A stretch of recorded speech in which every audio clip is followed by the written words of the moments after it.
तो नमस्कार, मैं हूं आप सभी के साथ महिमा पांडे और आप देख रहे हैं NH24/7। तो सुप्रभात, आप सभी का स्वागत है। नया दिन नई खबर में चलिए शुरुआत करते हैं बुलेटिन की। आपको बता दें, मध्य प्रदेश की राजधानी भोपाल में प्रधानमंत्री नरेंद्र मोदी दूसरे चरण की वोटिंग से पहले रोड शो करने वाले हैं। जबलपुर के बाद अब राजधानी भोपाल में 24 अप्रैल को पीएम मोदी का 1 किलोमीटर लंबा रोड शो होगा। बता दें, पीएम के रोड शो के लिए सुरक्षा के पुख्ता इंतजाम भी किए जा रहे हैं। पीएम मोदी करेंगे भोपाल में रोड शो। सुरक्षा के लिए तैनात होगा भारी पुलिस बल। 24 अप्रैल को मोदी का होगा रोड शो। 3 स्तरीय होगी पीएम की सुरक्षा व्यवस्था। भोपाल में पीएम मोदी का रोड शो पुरानी विधानसभा के सामने से शुरू होगा और रोशनपुरा चौराहे से होते हुए एपेक्स बैंक पॉइंट के पास खत्म होगा। जगह जगह पर स्वागत मंच बनाए गए हैं, जहां बीजेपी कार्यकर्ता और अलग अलग समाज के लोग पीएम का भव्य स्वागत करेंगे। इधर पीएम रोड शो की तैयारियों को लेकर के प्रदेश लोकसभा प्रभारी सतीश उपाध्याय, मंत्री विश्वास सारंग समेत बीजेपी के वरिष्ठ नेताओं ने मौके पर पहुंचकर निरीक्षण किया। राजा भोज की नगरी, रानी कमलापति की नगरी में पधार रहे हैं। उसके लिए भारतीय जनता पार्टी के संगठन ने की बैठक भी संपन्न हो चुकी है। सभी जनप्रतिनिधियों को जवाबदारी दे दी गई है, सारे पदाधिकारियों को जवाबदारी दे दी गई है। जोरदार तरीके से, ऐतिहासिक तरीके से उनका पलक पावड़े बिछाकर देश के यशस्वी प्रधानमंत्री का राजा भोज की नगरी में स्वागत किया जाएगा। वंदन करेंगे, अभिनंदन करेंगे। स्वागत भोपाल की जनता और भोपाल के समस्त भारतीय जनता पार्टी के कार्यकर्ता करने जा रहे हैं।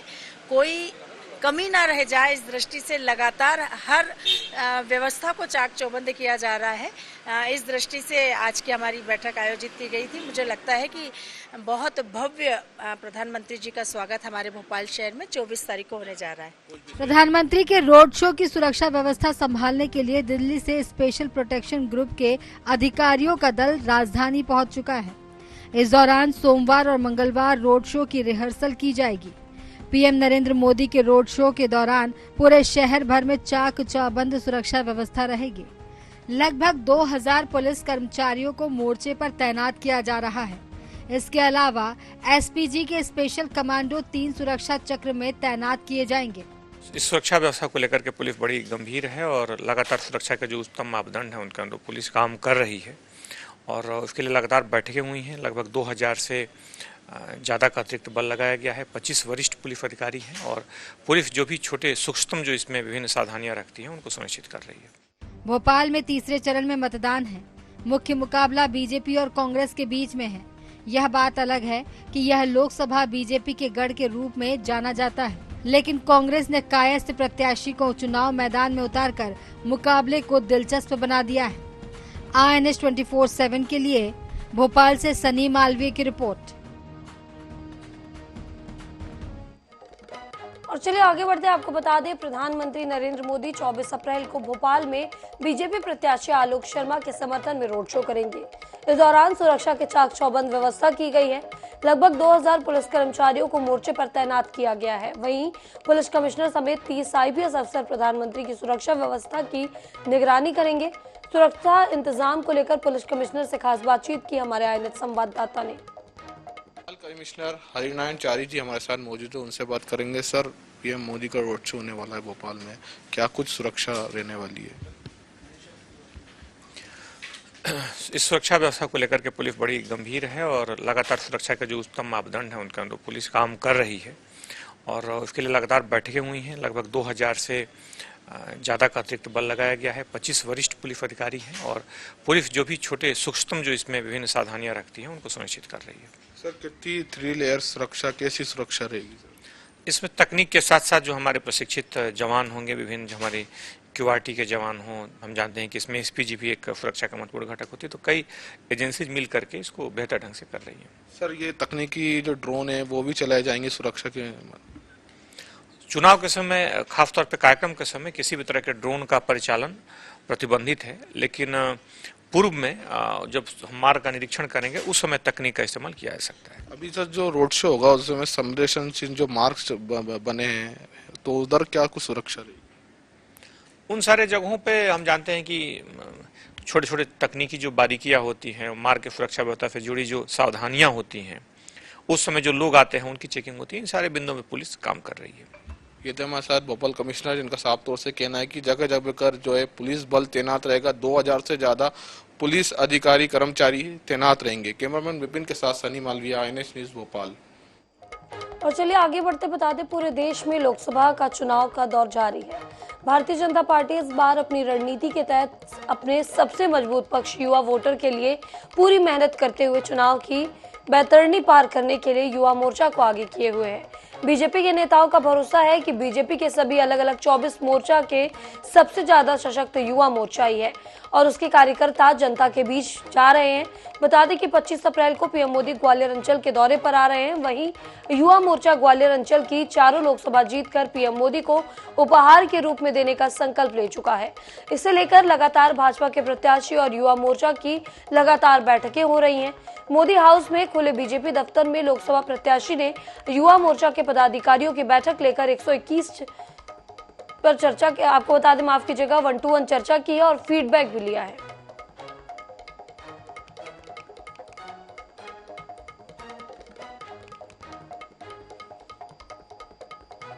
देखिए, युवा हमारे देश का भविष्य है और इनकी चिंता हम सबको ही करना है। युवाओं को सही दिशा देने का जिम्मेदारी हम लोगों की भी है, आप लोगों की भी है। युवा, ऐसा मानता हूँ, युवाओं की शक्ति का उपयोग, पूरी उनकी क्षमता का उपयोग राष्ट्र में किया जाएगा। राष्ट्र के लिए जो ओतप्रोत होके जो युवा काम करेंगे, निश्चित रूप से हमारे राष्ट्र को भी लाभ मिलेगा, हमारे समाज को भी लाभ मिलेगा।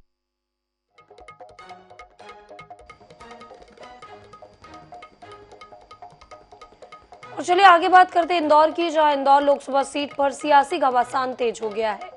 चुनाव प्रचार के दौरान कैबिनेट मंत्री कैलाश विजयवर्गीय ने कांग्रेस पर जमकर निशाना साधा है।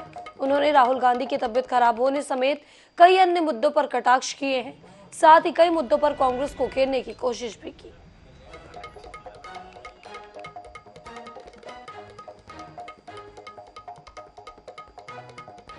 ऐसा ही सब जनता की रिस्पांस पर डिपेंड करता है कि जनता कैसा रिस्पांस कर रही है। अगर जनता रिस्पांस नहीं करती तबीयत खराब हो जाती है, तो ये बहुत स्वाभाविक है तबीयत खराब होना।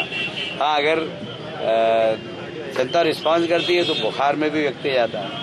तो आपको मेरी आवाज़ से लग रहा होगा, I am not well but I am going to Dhar, क्योंकि मुझे लगता है कि कार्यकर्ता वहाँ इंतजार कर रहे हैं, मुझे जाना चाहिए।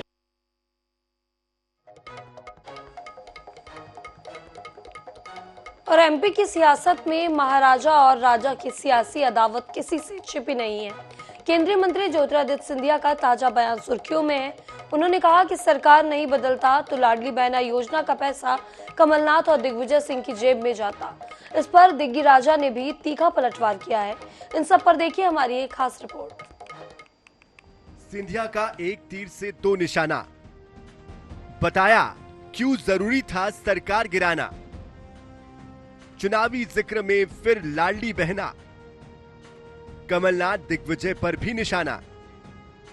गुना लोकसभा सीट से बीजेपी प्रत्याशी और केंद्रीय मंत्री ज्योतिरादित्य सिंधिया अलग अंदाज में प्रचार करते नजर आ रहे हैं।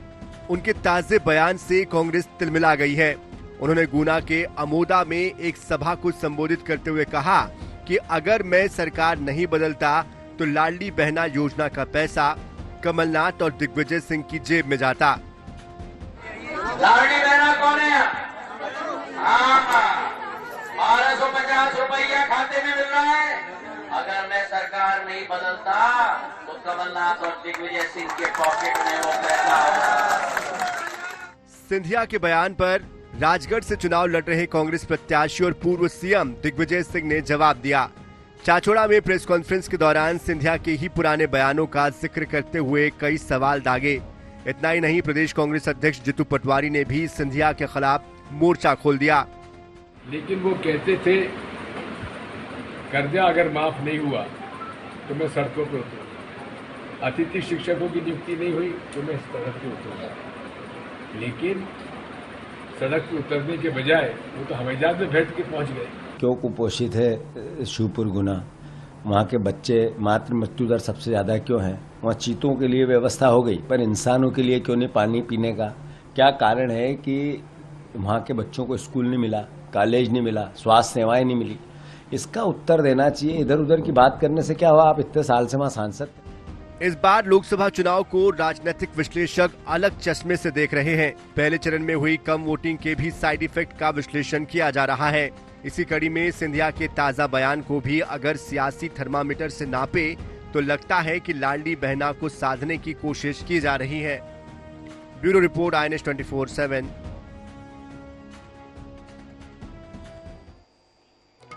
और चलिए आगे बढ़ते हैं। आपको बता दें, मध्य प्रदेश में 7000 से ज्यादा ऐसे बूथ हैं जहां पर भाजपा को लगातार हार का सामना करना पड़ रहा है। इन सब पर देखिए हमारी ये खास रिपोर्ट। मध्य प्रदेश की सभी 29 लोकसभा सीट जीतने के लिए बीजेपी ने हर बूथ पर 370 वोट बढ़ाने का टारगेट तय किया है। पार्टी की चिंता प्रदेश के वे 7526 पोलिंग बूथ हैं, जहां बीजेपी पिछले 16 साल से लगातार हार रही है। इन बूथ के लिए पार्टी ने खास रणनीति बनाई है। इसमें कांग्रेस समर्थित सरपंच से लेकर कांग्रेस के अन्य कार्यकर्ताओं को टारगेट पर रखा गया है। देखिए, भारतीय जनता पार्टी बूथ प्रबंधन पर विशेष काम करती है और मध्य प्रदेश में 64,500 बूथों में से लगभग 7,500 बूथ ऐसे हैं जहां भारतीय जनता पार्टी को प्रत्याशित सफलता नहीं मिली है। इसलिए पूरी कोशिश है कि इस मध्य प्रदेश का एक भी बूथ ऐसा ना रहे जहां भारतीय जनता पार्टी को प्रत्याशित मत ना मिले। और अब की बार हमारी योजना भी है कि हर मतदान केंद्र पर 370 अधिक मत पिछली बार की तुलना में धारा 370 की याद में। तो हम तैयार हैं बूथ प्रबंधन के लिए, इसलिए पहले चरण में भी संस्कृति दी, अब और सबलता से काम करें।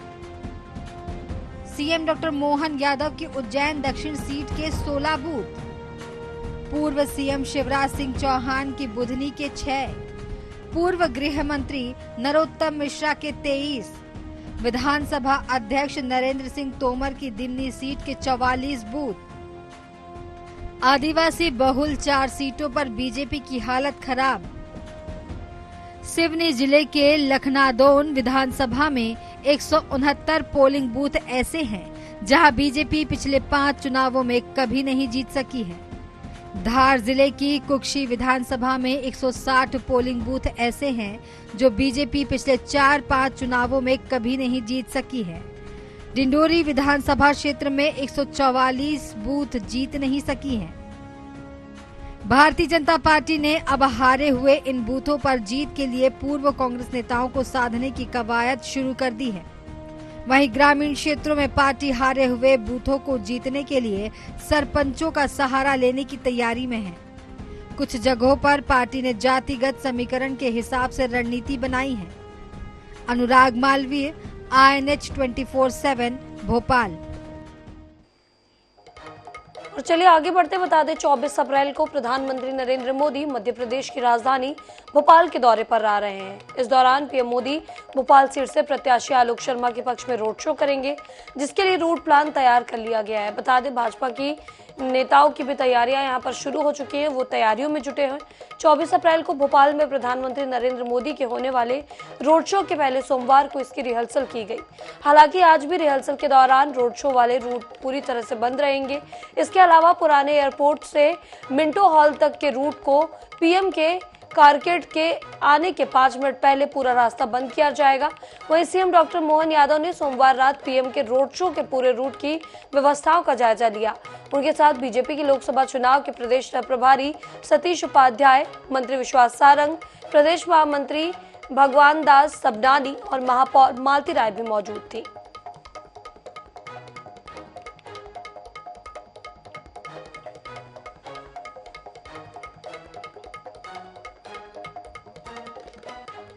और चलिए आगे बढ़ते बता दें, एमपी के सीएम डॉक्टर मोहन यादव आज उज्जैन से भाजपा प्रत्याशी के नामांकन में शामिल हुए। इसके बाद लोकसभा चुनाव कार्यालय का उद्घाटन करने के बाद विशाल चुनावी जनसभा को संबोधित कर रहे उन्होंने कहा कि पीएम नरेंद्र मोदी 22 करोड़ लोगों को मकान देने का संकल्प करते हैं, लेकिन खुद का अपना घर नहीं बनवाते। ऐसे त्यागी पुरुष का जोरदार अभिनंदन होना चाहिए। इसके अलावा राहुल गांधी पर निशाना साधते हुए सीएम मोहन यादव ने इस बार उनकी वायनाड से लोकसभा चुनाव में हार होने का दावा किया है।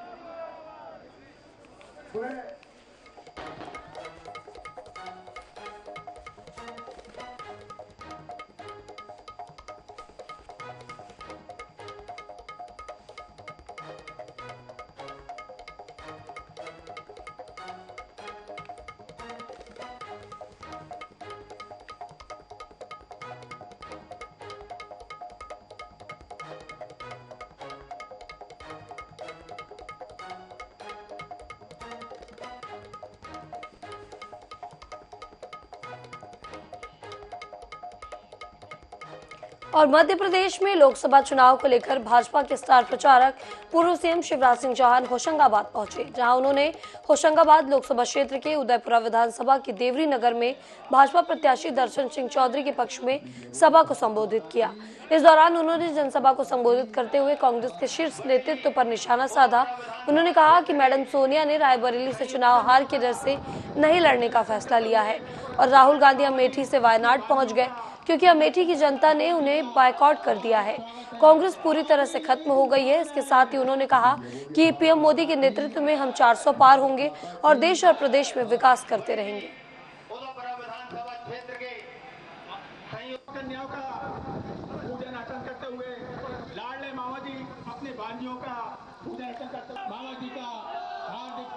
जनता का कल्याण, विकसित भारत के निर्माण के लिए जो मोदी जी के नेतृत्व में ही संभव है।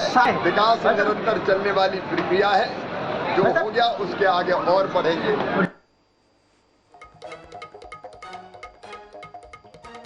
और चलिए आगे बात करते हैं इंदौर की, जहां इंदौर के एमजीएम कॉलेज छात्रों में फेल करने की साजिश रच रहा है। बता दें, जनरल सर्जरी डिपार्टमेंट के एचओडी डॉक्टर मनीष कौशल की वॉइस रिकॉर्डिंग सोशल मीडिया पर तेजी से वायरल हो रही है, जिसमें डॉक्टर कौशल ने फैकल्टी को केवल 70% छात्रों को पास करने की बात कही गई है। इस वॉइस में आपको बता दें, यह कहते हुए सुनाई दे रहे हैं कि हर साल 100% रिजल्ट देते थे, इस साल आप 70 से 80% रिजल्ट दीजिए, लेकिन जो 10% बच्चे अच्छा परफॉर्म कर रहे हैं उनके नंबर बढ़ा देते हैं। 10 नंबर अगर हमारे हाथ में है तो अपन नंबर देते हैं 5 या 6, अब इनको चेंज करके 2 नंबर भी दो। बता दें कि इस बार एमजीएम मेडिकल कॉलेज में 41 छात्र फेल हुए हैं। इनमें कई छात्र ऐसे भी हैं जो हर बार अच्छे अंक हासिल करते हैं। ऑडियो क्लिप सामने आने के बाद एमजीएम मेडिकल कॉलेज में हड़कंप मच गया है। वहीं छात्रों में भारी गुस्सा भी देखने को मिल रहा है। हिसाब से तो आप जैसे पहले 100% रिजल्ट देते थे, इस साल आप 70 से 80% रिजल्ट देते, ठीक है, लेकिन जो 10% बच्चे अच्छा परफॉर्म कर रहे हैं उनके नंबर बढ़ा रहे हैं। मतलब ऐसा नहीं है, अपन ने जैसे देख लिया कि 10% बच्चे अच्छा न कर रहे हैं, उनके नंबर अपन है ना एकदम बढ़ा देते हैं। और बाकी है ना, अपने क्या वेरिएशन ये होता है, मोस्ट ऑफ द टाइम जब अपन एग्ज़ाम लेते हैं तो 10 नंबर अगर अपने हाथ में है तो अपन नंबर देते हैं 5 या 6। अब अपन उसको है ना चेंज करके ये करें, 2 नंबर भी दो अगर आपको बिल्कुल गधा लग रहा है, और 10 में से 9 नंबर भी दो। अपन क्या चाह रहे हैं, बाकी सबसे कोई मतलब नहीं है। किसी बच्चों के 60% इस विषय पे हम स्टूडेंट्स मुझसे भी मिले थे और हमने इमीडिएटली 2.5-1 हफ्ते पहले विभाग अध्यक्ष को रिजल्ट रिव्यू करने के लिए और उनसे कमेंट्स मांगे थे। विभाग अध्यक्ष ने वो रिजल्ट रिव्यू किए और चारों इंटरनल और चारों एक्सटर्नल के से जांच करा के सब पेपर्स करके जो रिवाइज रिजल्ट है वो यूनिवर्सिटी को भेज दिया गया है। और चलिए आगे बात करते हैं दमोह की, जहां दमोह में मूर्तियां तोड़ने और मरघट में गड्ढा करने का मामला सामने आया। इससे बवाल मचा हुआ है। पुलिस मामला दर्ज कर आरोपियों को खोजने की बात कर रही है। दमोह के तेंदुखेड़ा इलाके के नरगवा गांव के हनुमान मढ़ा में प्राचीन मूर्तियों को तोड़े जाने के बाद लोगों में आक्रोश है। हिंदू संगठन नाराज पुलिस थाने में रिपोर्ट दर्ज कराने पहुंचा। बता दें, पुलिस ने मामले को गंभीरता से देखते हुए अज्ञात लोगों के खिलाफ धारा 295 के तहत मामला दर्ज कर लिया है और आरोपियों की तलाश में जुट गई है।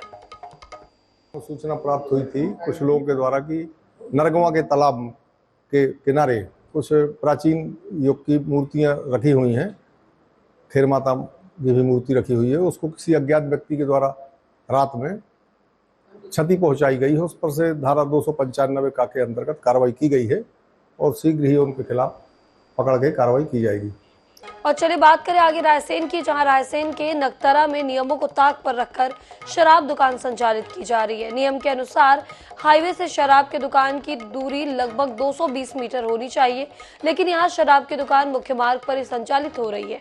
इसके अलावा पंचायत से अनापत्ति प्रमाण पत्र भी नहीं लिया गया है। आक्रोशित ग्रामीणों ने शराब दुकान के खिलाफ आबकारी विभाग और कलेक्टर को ज्ञापन सौंपा है, लेकिन इस पर कोई कार्रवाई नहीं की गई है। उसकी जो गाइडलाइन है, उस गाइडलाइन के हिसाब से जो हाई कोर्ट ने गाइडलाइन दी है उसके हिसाब से यदि खुले तो ठीक है, परंतु ये मेन रोड पे आ गई है, ये स्टेट हाईवे रोड है, यहाँ से आवागमन इतना अधिक होता है और पास में गांव लगा हुआ है, इसलिए गांव वालों को भी उससे दिक्कत हो रही है। दुकान का मामला ये है साहब, मेन रोड पे नहीं रहना चाहिए, अंदर कहीं भी चले जाए। मुर्गा मटन की दुकानें हैं जहाँ पर एक्सीडेंट होते हैं, हाईवे रोड हैगा और इससे बहुत परेशानियां हो रही हैं।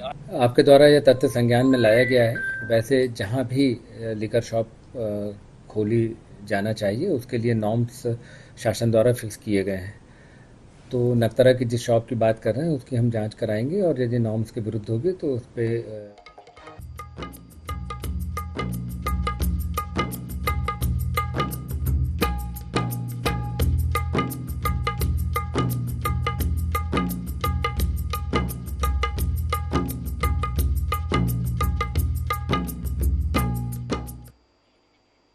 तो दर्शकों, आज हनुमान जयंती के अवसर पर हम आपको हनुमान जी के दर्शन कराएंगे। जी हाँ, विंध्याचल पर्वत की सुरम्य शैल श्रृंखलाओं के मध्य स्थित नरसिंहगढ़ है, जो अपने प्राकृतिक सौंदर्य तथा धार्मिक स्थलों के कारण मध्य प्रदेश में ही नहीं बल्कि दूर दूर तक प्रसिद्ध है। यहाँ भक्तों की आस्था का केंद्र श्री हनुमान गढ़ी मंदिर है। ईशान कोण में विराजमान है यहाँ गढ़ी सरकार। देखिए इस सब पर हमारी ये खास रिपोर्ट।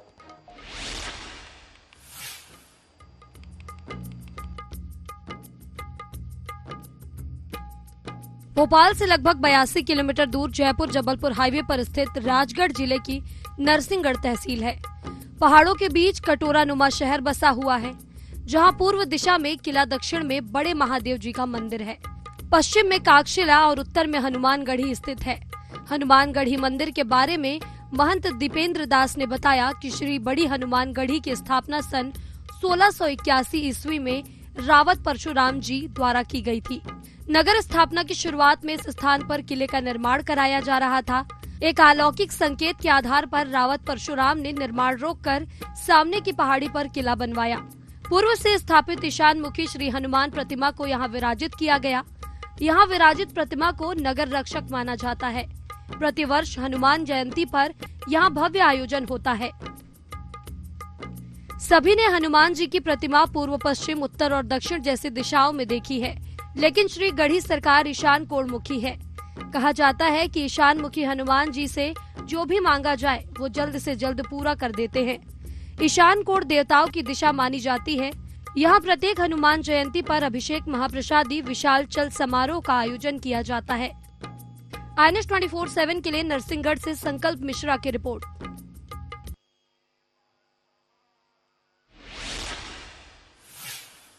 और यहाँ पर वक्त है एक छोटे से ब्रेक का। जल्द हाजिर होंगे छत्तीसगढ़ की खबरों के साथ।